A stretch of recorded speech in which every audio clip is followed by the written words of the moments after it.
Have you ever felt that slow, quiet ache of a friendship just fading away? You can't even pinpoint a reason. It's just there. Well, today we're going to explore a piece of ancient wisdom that might just bring you some peace with that feeling. But first, let me just ask you this. Do you ever feel like you're the one who's always putting in the effort? You're the one always sending that first text, always trying to get plans on the calendar. You know exactly what I'm talking about. You send a message, you see that it's been read, and then just crickets. That silence is heavy, isn't it? You suggest getting together, but something always comes up and never quite happens. It's just a lonely and really confusing place to be. So what is actually going on here? Did you do something wrong? Did they? Well, the ancient philosopher Zhuangzi has a different idea. It might not be about you or them. It might just be life.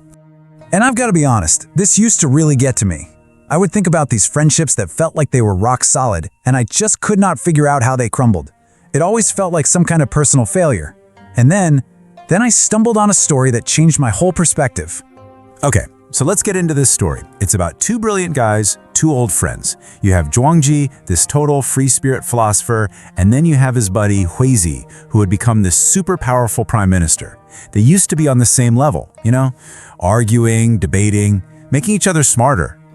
But as you can see, their lives went in completely different directions. Zhuangzi, he stayed out in the woods, perfectly happy with a simple life, just thinking and being free.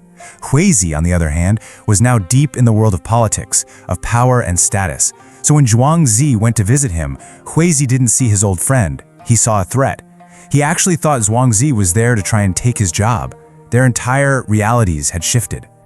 And this story, it just perfectly nails the first big idea.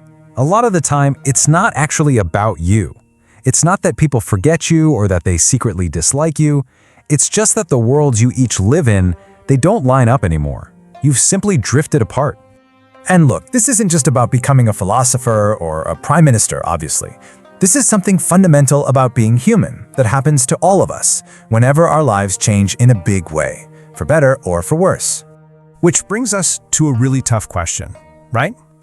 Why is it that sometimes when we finally get that thing we've been working so hard for, we suddenly feel more alone than ever?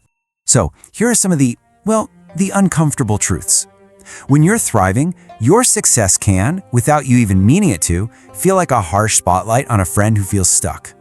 And on the flip side, if you're the one struggling, some people might, maybe subconsciously, use your hardship to feel a little bit better about where they are. The thing is, most friendships kind of need a sense of equilibrium to work.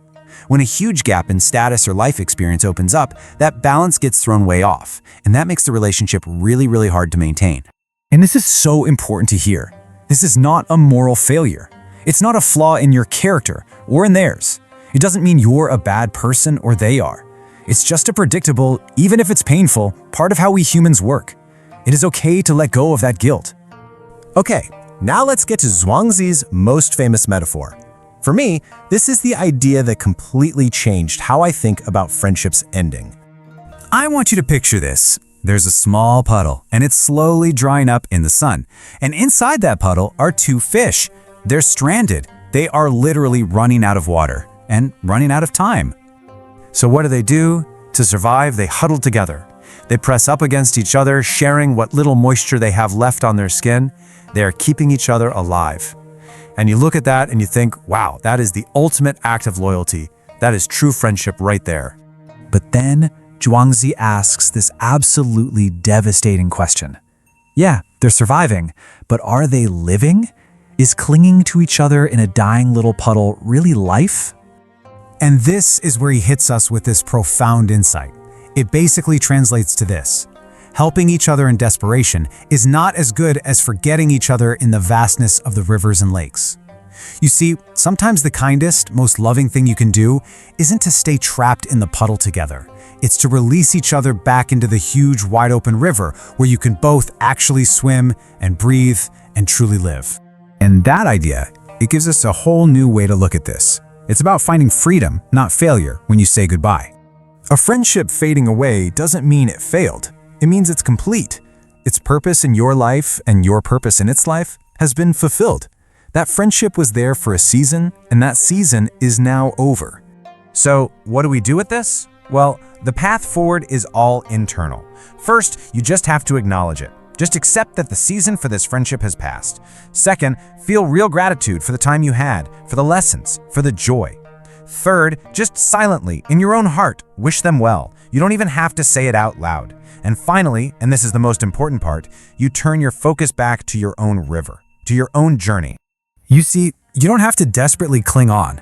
The people who are meant to be in this chapter of your life, they'll find a way to walk with you. As for everyone else, they were beautiful gifts. They were companions for a part of the road, and they were there to teach you something you needed to learn. Their part in your story is done, and that's okay. In fact, it's a beautiful thing. So I'll just leave you with this one question to think about. Imagine, what if every time a friend drifted away, you didn't see it as a painful loss? What if instead you saw it as a graduation? As a sign that you both learned what you needed to, and now you're both ready for your next adventure? Just think, who would you be if you could see every goodbye that way? Subscribe for daily wisdom.